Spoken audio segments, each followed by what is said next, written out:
Olá, eu sou Delânia Santos, eu sou Master Coach, palestrante, mentora de carreira, sou sócia proprietária da Ato Desenvolvimento Humano, que tem como nome fantasia Delânia Santos, Executive Coach, Mentor em Capacitação, e hoje também atuo como coordenadora de pós-graduação da Universidade de Fortaleza.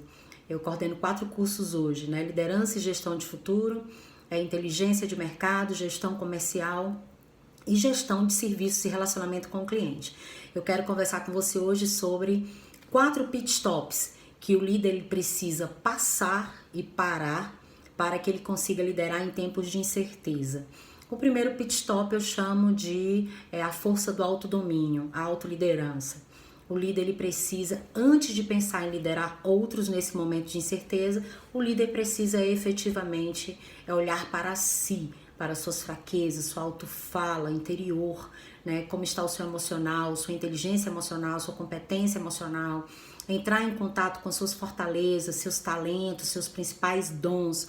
E eu trago aqui para reforçar isso uma frase da autora Laurie Jones, que escreveu o livro Jesus, o maior líder que já existiu. É que eu esqueci o nome completo do livro, mas vamos lá.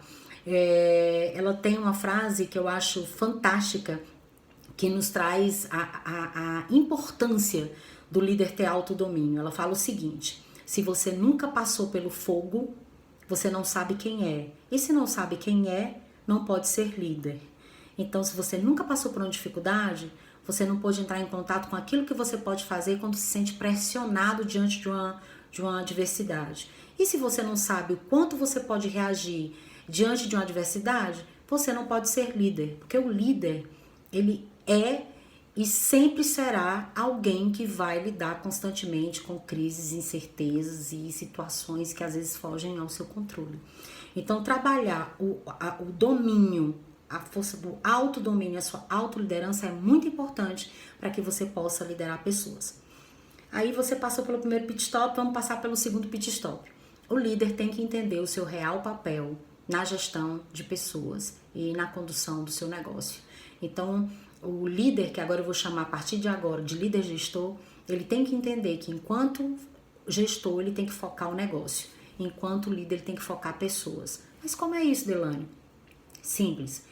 Quando você estiver focando o negócio, a sua função ali é de gestor, porque você vai estar cuidando para que as políticas de conduta sejam cumpridas, você vai estar defendendo a cultura organizacional, você vai estar planejando e organizando recursos para você alcançar suas metas, você vai estar ali acompanhando indicadores e estudando as melhores alternativas para solucionar as situações do dia a dia e alcançar o resultado que você tem que alcançar e que a empresa te entregou nas mãos, tá? Quando você estiver na posição de líder, o teu foco principal são as pessoas, orientá-las, treiná-las, capacitá-las, dar feedback constante, apoiá-las, harmonizar conflitos que não sejam construtivos e harmonizar também conflitos que sejam construtivos, mas que a equipe precise chegar num denominador para seguir, tá? Então, você entendendo que você tem esses 2 papéis, você está me dizendo que você já entendeu que você não pode ser só razão e nem pode ser só emoção nesse momento de incerteza.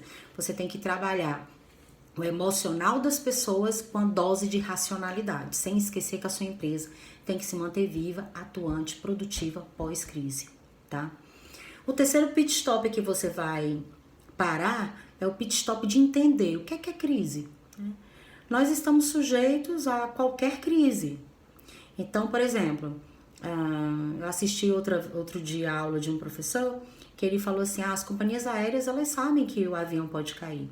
Achei maravilhoso, realmente sabem. Ela não conta com isso, ela se previne, mas ela conta com o risco do avião cair. Por isso ela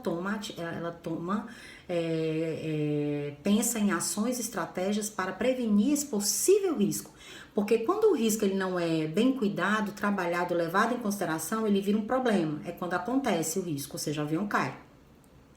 Mas vamos supor que a companhia aérea não tratasse ainda dos problemas, ia virar uma crise, porque a crise ela acontece quando um problema não é tratado como ele deveria. Então, isso trabalhando uma lógica. A crise que nós vivemos aqui, uns dizem que nós poderíamos ter evitado, outros dizem que não, mas enfim. A gente não pode trabalhar a crise só nessa perspectiva macro. Às vezes, nós, enquanto líderes gestores, a gente até conhece os riscos que a nossa a equipe está sujeita e que pode passar, mas a gente não toma providências. Por exemplo, minha equipe é uma equipe de TI. Pode ter um apagão, um hacker pode entrar, pode ter um roubo de dados. Então, se eu conto que esse risco existe, eu já tomo providências com relação a isso, tá? Então, eu falei da autoliderança, do autodomínio. Falei da consciência das duas dimensões que nós temos que trabalhar. E falei também do momento que nós estamos vivendo e que essa crise atual pode estar nos ensinando que nós temos que olhar e analisar com mais carinho possíveis riscos que podem ameaçar o bom funcionamento da nossa equipe e da nossa empresa, para que a gente não caia em uma nova crise, tá? De uma perspectiva menor.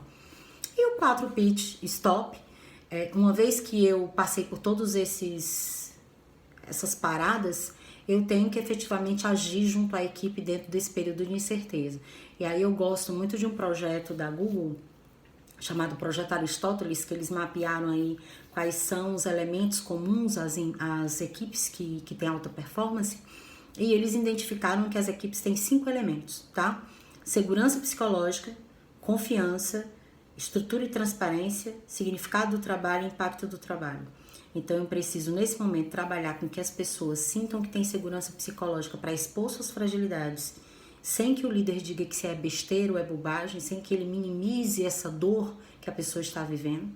Eu tenho que trabalhar confiança, ou seja, os membros da equipe têm que ter confiança de que, mesmo estando em home office ou trabalhando presencialmente em serviços essenciais, cada um está fazendo sua parte, entendendo o que está em risco se eles não fizerem a sua parte.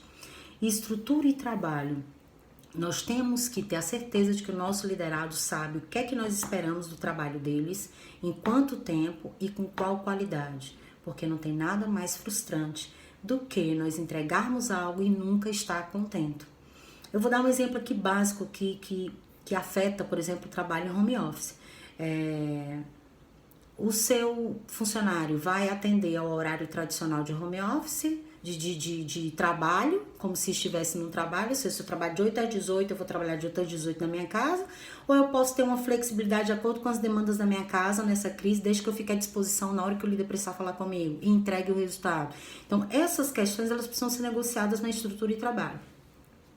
Significado do trabalho. As equipes precisam se empoderar de que o que elas estão fazendo é importante.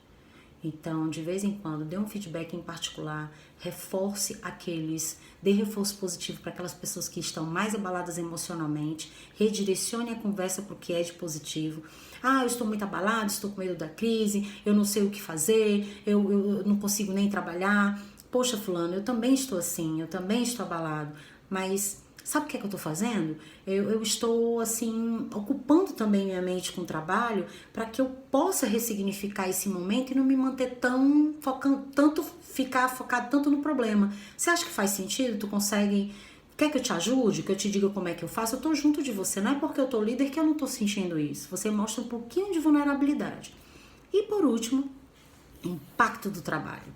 Se aquela pessoa não faz o que ela precisa fazer, qual é o impacto disso? Mas Delane, isso é óbvio. Nem sempre. Às vezes nós fazemos parte de uma empresa e um setor não sabe o que o outro faz, tá? Então, às vezes a gente diz assim, fulano fica perturbando porque faz 5 minutos que eu não entrego um relatório e fica dizendo que eu estou me atrasando e está atrapalhando, que coisa chata. E de repente esses 5 minutos para a pessoa que está perturbando, sendo incômoda, pode prejudicar o processamento de uma folha de pagamento, porque fecha naquele determinado horário. Então, muitas vezes as equipes não funcionam bem porque não tem um entendimento do que é prioridade para outra equipe, o que é um fator crítico de sucesso, e por isso fomentam os conflitos entre equipes. Então, essa questão do impacto do trabalho é algo importantíssimo para você trabalhar junto à sua equipe, principalmente nesse momento, né, em que as pessoas não estão se vendo, estão trabalhando dentro das suas casas em alguns segmentos, tá?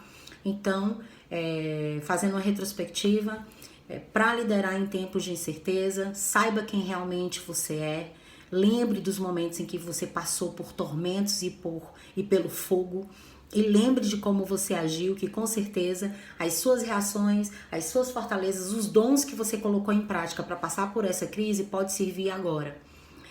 Exercite mais um equilíbrio entre a sua liderança e a sua gestão. Trabalhe esse momento tão emocional para as pessoas com a dose de racionalidade, para que, mesmo sendo humano, tendo atendimento humanizado, entendendo a situação delas, você não perca o foco na sustentabilidade do seu negócio. Depois, não desmereça a crise. A crise, ela existe, então você precisa apresentar um pingo de vulnerabilidade para que as pessoas entendam que o que elas sentem faz sentido também, não que elas devam se prender a isso. Mas em contrapartida, pensa nessa crise como algo que ela está te ensinando, que é o quê? Fazer prevenção de riscos, e já começa a pensar quais são os riscos que podem assolar a tua equipe. E por último, trabalhe em equilíbrio 5 elementos da alta performance. Fortalece a segurança psicológica da tua equipe, fortalece o nível de confiança entre eles, passando metas claras para cada um, de cada um sabe o que cada um está fazendo e de repente cada um pode cobrar um ao outro, tá? Deixa a estrutura de trabalho e as regras do jogo claras, dá um significado maior e importância para essas pessoas que estão com você, mas deixando claro que tudo que elas estão fazendo está impactando não só o setor. Se elas fizerem bem, impacta positivo no setor, os outros setores, a empresa e os stakeholders que dependem da tua empresa. E se ela não fizer bem, impacta também o teu setor, os outros setores, a empresa e os stakeholders que estão ligados e que têm interesses na sua empresa, né? Então, espero que tenha ajudado e gostaria que vocês me seguissem no Instagram, né? @DelaniaSantosCoach, para que vocês tenham acesso a mais conteúdos como esse.